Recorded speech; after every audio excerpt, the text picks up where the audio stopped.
Bonjour et bienvenue. Aujourd'hui, on va s'attaquer à une idée qui change un peu la manière de voir le monde, une fois qu'on l'a bien saisie. C'est la pensée systémique. Bonjour. Oui, l'idée de base, c'est assez simple en fait. C'est d'arrêter de regarder les problèmes comme des événements isolés et de commencer à voir les connexions, les structures invisibles qui sont derrière. Et pour ça, notre fil rouge, ce sera un livre qui est devenu une vraie référence, Thinking in Systems, de Donella Meadows. Tout à fait. Et pour que ce soit très concret, on a décidé d'appliquer cette grille de lecture à un univers que tout le monde connaît bien, le système éducatif. Ah oui, un sujet simple et pas du tout polémique. Exactement. C'est un système immense, complexe, souvent critiqué, donc un terrain de jeu parfait pour voir si cette fameuse pensée systémique peut nous aider à y voir un peu plus clair. Pour lancer la discussion, il y a une analogie dans le livre que je trouve absolument géniale. Hmm. C'est celle du slinky. Ah, le ressort. Oui, ce jouet en forme de ressort. Si on le tient par le haut, il pend, il est immobile. Mais si on le bouge, même un tout petit peu, il se met à osciller de manière super complexe. Et la question que pose Meadows, c'est qu'est-ce qui cause ce mouvement? Ce n'est pas juste la main qui le bouge. Exactement. C'est la structure même du ressort, son poids, sa tension, sa forme. Et ça, c'est vraiment l'idée de base. Le plus souvent, un système génère son propre comportement. Ça vient de sa structure interne, pas juste d'un choc extérieur. C'est le point de départ de toute l'analyse. D'accord. Alors, avant de plonger, il faut qu'on soit au clair sur les termes. C'est quoi un système au juste? Est-ce que c'est pas juste un mot un peu chic pour dire un tas de trucs ensemble? C'est une super question. Parce que non, justement. Un tas de sable, par exemple, n'est pas un système. Si on enlève du sable ou si on en ajoute, ça reste un tas de sable. D'accord. Donella Meadows, elle, définit un système par trois choses. D'abord des éléments, ensuite des interconnexions entre ces éléments, et enfin, et c'est crucial, un but ou une fonction. Ok. Éléments, liants et un but. Mais alors, est-ce qu'une simple recette de cuisine, c'est un système? Il y a des ingrédients, les éléments, des instructions, les liens, et un but, faire un gâteau. C'est une excellente remarque. Ça touche à une notion clé, le comportement autonome. Une recette, c'est statique, c'est une procédure. Elle ne va pas s'adapter si la farine est un peu humide ou si le four chauffe mal. Ah oui, je vois. Alors qu'un système complexe, comme un écosystème ou le système éducatif, lui, il réagit. Il oscille, il s'adapte, il résiste au changement. Il a sa propre dynamique. C'est un système vivant, en quelque sorte. D'accord, la nuance est claire. Alors, appliquons ça à une université, pour voir. Les éléments, ça c'est facile, c'est ce qu'on voit. Les étudiants, les profs, le personnel administratif, les bâtiments. Exactement. Ce sont les parties les plus visibles.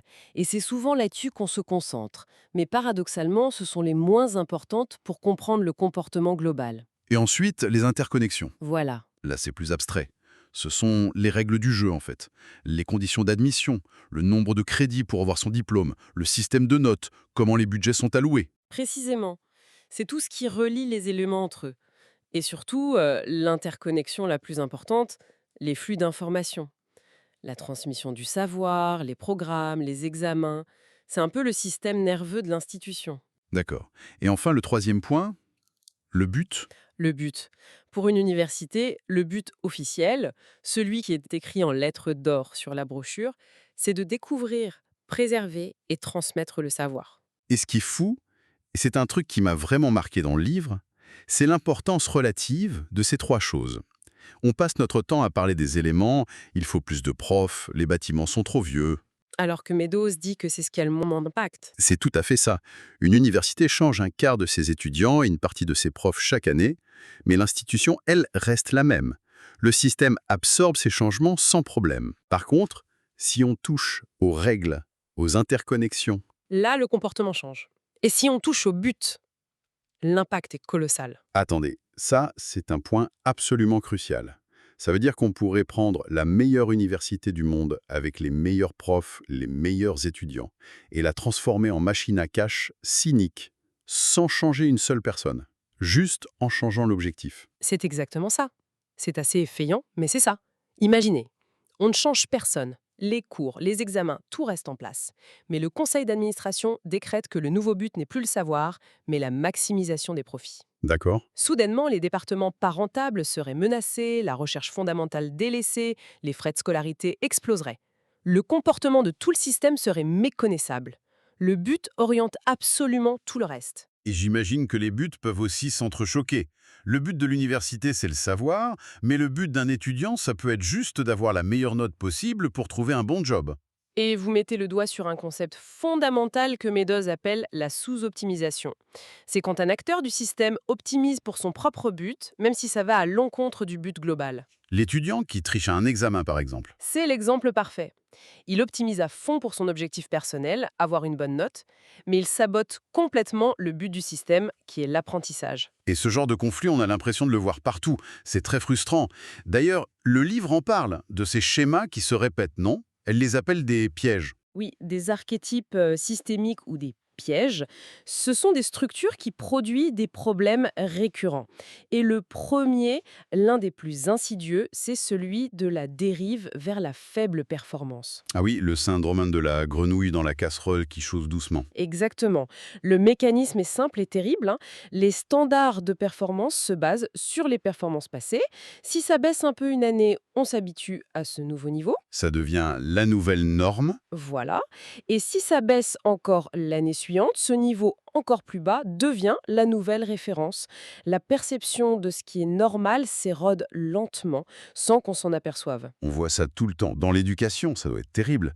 Si les résultats d'une génération d'élèves baissent, on finit par se dire que c'est normal, les jeunes d'aujourd'hui sont comme ça, et on abaisse les attentes pour la suivante. C'est un cercle vicieux parfait. On s'habitue à des résultats médiocres. Du coup, les objectifs politiques sont revus à la baisse. On se satisfait de moins. Moins d'efforts sont faits pour corriger le tir. Et la performance continue de chuter. Et tout le monde peut avoir l'impression de bien faire son travail alors que l'ensemble s'effondre. C'est ça qui est terrible. Un autre piège qui me parle beaucoup, c'est celui de la recherche du mauvais objectif. L'idée que le système va produire exactement ce qu'on mesure. Oui, c'est un grand classique. On le résume souvent par la phrase Turn Objective Directions. Dites-moi comment vous me mesurez et je vous dirai comment je me comporterai. Un système est terriblement bon pour optimiser ce qu'on lui demande. Le problème, c'est quand on mesure la mauvaise chose. Là, l'exemple de l'éducation est parfait. C'est l'obsession pour les résultats aux tests standardisés. Le bac, les classements. Si le seul indicateur de succès, c'est le score à ces tests, que va faire le système? Il va faire exactement ça. Il va s'optimiser pour produire des bons scores. Les enseignants vont se mettre à enseigner pour le test, en se concentrant sur les techniques pour réussir l'examen plutôt que sur la compréhension profonde. Les programmes vont se réduire à ce qui est testé, les élèves vont apprendre à bachoter. Et le système produira de bons résultats au test.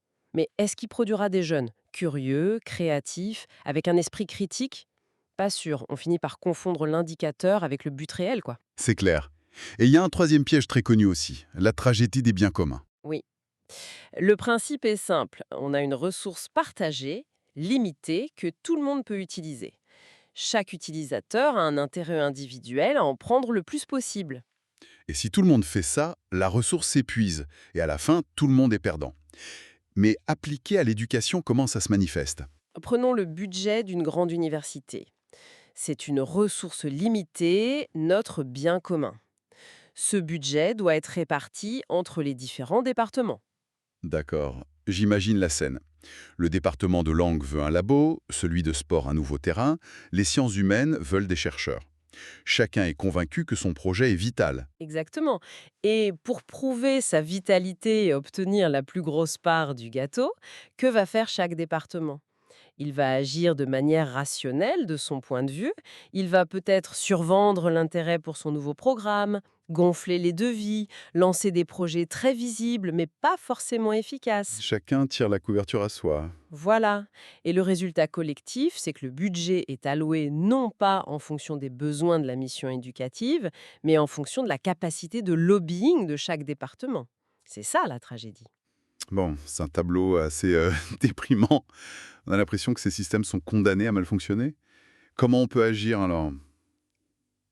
Comment on peut améliorer un système? C'est là que Meadows introduit l'idée la plus puissante de son livre, à mon avis, les points de levier.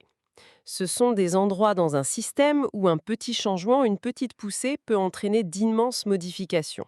D'accord. Le truc, c'est qu'ils sont souvent contre-intuitifs. On a tendance à pousser là où ça n'a presque aucun effet. Et j'imagine qu'elle les classe du moins au plus efficace. Tout à fait.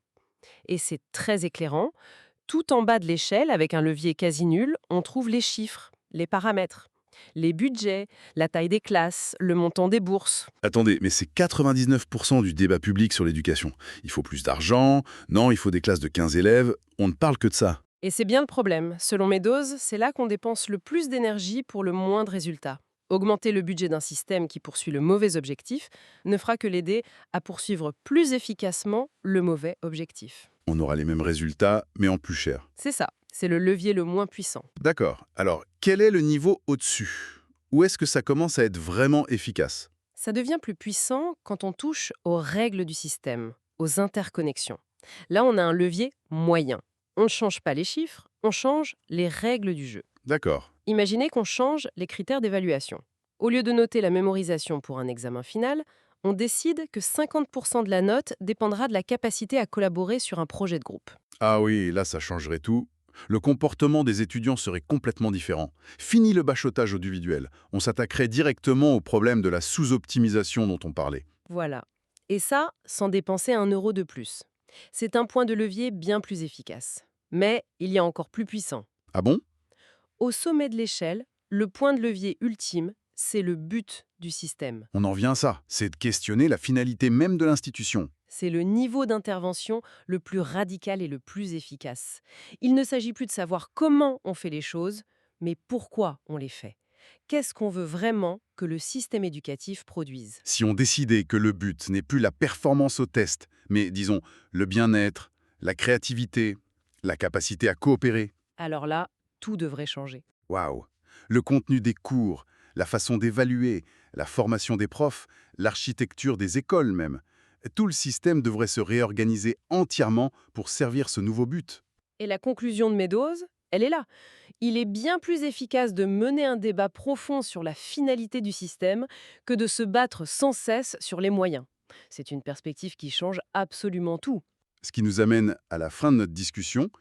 Cette approche systémique, finalement, c'est une sorte d'invitation à l'humilité, non? Oui, absolument. Elle nous rappelle qu'on ne voit jamais le système dans son intégralité, que nos actions peuvent avoir des conséquences inattendues. Elle nous pousse à rester en position d'apprentissage constant, observer, expérimenter, ajuster. Et ça m'amène à une toute dernière pensée, une question pour la route.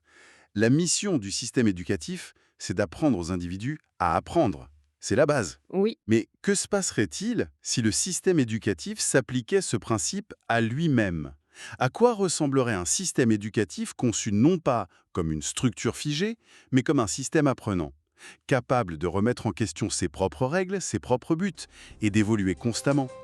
C'est peut-être là, dans cette idée d'un système qui apprend sur lui-même, que se trouve le véritable levier pour l'avenir de l'éducation.